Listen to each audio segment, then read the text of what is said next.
ভাব যাদবপুর ইউনিভার্সিটিতে এর আগেও সিসিটিভি, আগের ছেলেটি মারা গেছিল, ওখানে গিয়েছিলাম, তখন ক্যামেরার কথা বলা হয়েছিল, and some people said no. এবং সেই যারা না বলেছিল সিসিটিভি ক্যামেরা লাগবে না, তারা কি এতই ইনফ্লুয়েন্সিয়াল যে আরেকটা মৃত্যু হয়ে গেল একটা স্টুডেন্টের? The authority and administration is 100% responsible for this, এবং এর জন্য তাদের সাজা পেতে হবে। আর কমিশনের তো নিজস্ব কিছু দায়বদ্ধতা আছে। কারণটা কি? কারণটা ও জলে ডুবে যে মরেছে, তাকে কি মানে ডুবিয়ে দেওয়া হয়েছিল? নিজে থেকে ডুবেছে, পড়ে গেছে, হঠাৎ পড়তে গেলই বা কেন? কি কারণ? কিছুই জানা যাচ্ছে না। এরকম আন্দাজে বললে হবে না, এটার সঠিক তদন্ত করতে হবে। এবং ক্যামেরা কেন ছিল না, সিকিউরিটি কেন ছিল না, প্রপার ইলুমিনেশন লাইট কেন ছিল না, এবং তাদের কি রোল, তাদের দায়বদ্ধতা, এগুলো নিয়ে আরও প্রশ্ন আছে, এবং এই প্রশ্নের উত্তর প্রত্যেককে দিতে হবে। শুধু দায়িত্ব নিয়ে বসে থাকবো, ছাত্রীর জীবনে কোনো রেসপন্সিবিলিটি নেব না, আমি ভিসি বা হেড অফ দ্য অর্গানাইজেশন থাকতে পারি না। বিদ্যালয়ের ক্যাম্পাসে ছাত্রী রহস্য মৃত্যু, সিসি ফুটেজ হাতে পেল পুলিশ।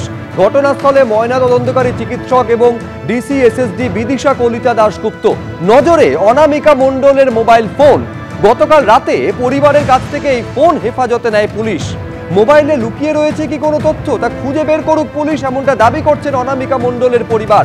ইতিমধ্যে জিজ্ঞাসাবাদের জন্য 4 জনকে পুলিশ তলব করেছে, যার মধ্যে অনামিকা সহপাঠী রয়েছেন এবং সেই ড্রামা ক্লাব যারা সেদিন ওই অনুষ্ঠানের আয়োজন করেছিল সেই আয়োজকদের সদস্য রয়েছেন। মোট 4 জনকে পুলিশ তলব করেছে। আমি আরো বিস্তারিত তদন্তের গতি প্রকৃতি নিয়ে জানবো। সরাসরি আবির দত্ত আমাদের সঙ্গে রয়েছেন। ঘটনা সামনে আসার পর আবির 3 দিন পেরিয়ে গিয়েছে, কিন্তু এখনো পর্যন্ত অনামিকা মণ্ডলের মৃত্যু হলো কিভাবে? তিনি কি নিজে ঝিলে পড়ে গেছিলেন, নাকি তাকে কেউ ধাক্কা দিয়েছিল, এটা এখনো পর্যন্ত স্পষ্ট নয়। সিসি ফুটেজে কি কিছু পাওয়া গেল, কোনো ইঙ্গিত, কোনো সূত্র? দেখো, সেই সিসিটিভি ক্যামেরার ফুটেজে ইতিমধ্যে সংগ্রহ করা হচ্ছে, সেটা খতিয়ে দেখা হচ্ছে।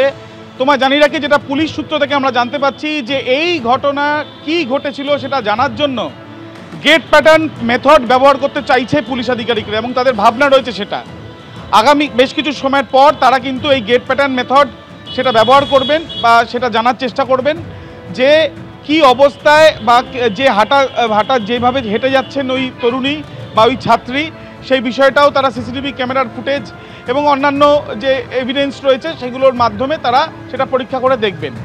দ্বিতীয়ত তোমায় জানিয়ে রাখি যে 4 জনকে আজকে ডাকা হয়েছে, তাদের মধ্যে যে ব্যক্তি প্রথম জল থেকে ওই ছাত্রীকে তুলেছিল তাই সে রয়েছে, এবং তার অন্যান্য সহপাঠীও রয়েছে, এবং তার সাথে এই অর্গানাইজার যারা রয়েছে তাদেরও বেশ কয়েকজন সদস্য রয়েছে। তাদেরকে জিজ্ঞাসাবাদ করা হবে। ইতিমধ্যে যাদবপুর থানাতে 3 জনকে জিজ্ঞাসাবাদের প্রক্রিয়া চলছে। তোমায় জানিয়ে রাখি, আজকে আমরা দেখলাম যে ময়নাতদন্তকারী চিকিৎসক বা যিনি অটোপসি সার্জন তিনি আসেন, তাকে নিয়ে পুলিশ যায় ঘটনাস্থলে। এক প্রকার পুনর্নির্মাণ তারা করেন। তার কারণ যে জলাশয় থেকে ওই ছাত্রীকে পাওয়া গিয়েছে সেই জলাশয়ের গভীরতা কত, যেখানে অনুষ্ঠান ছিল সেই অনুষ্ঠানে তিনি যখন গেছেন সেই অনুষ্ঠান থেকে যেখান থেকে তাকে পাওয়া গিয়েছিল বা তাকে দেখা যায় সেই জায়গাটার দূরত্ব কত, এবং এই ঘটনা যখন ঘটে সেখানে কোন কোন সিসিটিভি ক্যামেরা ওই অঞ্চলকে কভার করছে, সেই বিষয়গুলো নিশ্চিতভাবে জানার তারা চেষ্টা চালাচ্ছেন। অন্যদিকে এর আগে 3 জনকে জিজ্ঞাসাবাদ করা হয়েছে, আজকে আরও 4 জনকে ডাকা হয়েছে, এবং তোমায় জানিয়ে রাখি পুলিশ আধিকারিকরা বলছেন সব রকম দিকটাই তারা খোলা রাখছেন। তার কারণ এখনও পর্যন্ত পরিবারের তরফ থেকে লিখিতভাবে অভিযোগ না করা হলেও অস্বাভাবিক মৃত্যুর মামলা রুজু করে তদন্ত চলছে। এবং যেটা জানা যায় যে এই ধরনের যখন অটোপসি সার্জন ঘটনাস্থল পরিদর্শন করছেন, তার মানে যেটা অন্যান্য ক্ষেত্রে হয়, বেশ কিছু ক্ষেত্রে আমরা দেখতে পেয়েছি এর আগে যে মানে কি ঘটনা ঘটেছিল তার নিশ্চিত হওয়ার জন্যই কিন্তু সেই ঘটনাস্থলে তিনি যান এবং সেটাই তিনি গিয়েছেন। পরিবারের সদস্যরা কিন্তু এই মৃত্যু নিয়ে তারা কিন্তু একাধিক অভিযোগ করছেন, এবং তাদের যেটা বক্তব্য যে প্রকৃত তদন্ত হোক, এবং সেই জন্যই গতকাল রাত্রিবেলা তারা মৃতার মোবাইল ফোনটিও পুলিশের হাতে দিয়েছেন। পুলিশ সেটাও তদন্ত করছে। এই তদন্তে অন্যতম গুরুত্বপূর্ণ ভূমিকা নিতে পারে তার মোবাইল ফোন, এমনটাও পুলিশ সূত্রে জানা যাচ্ছে।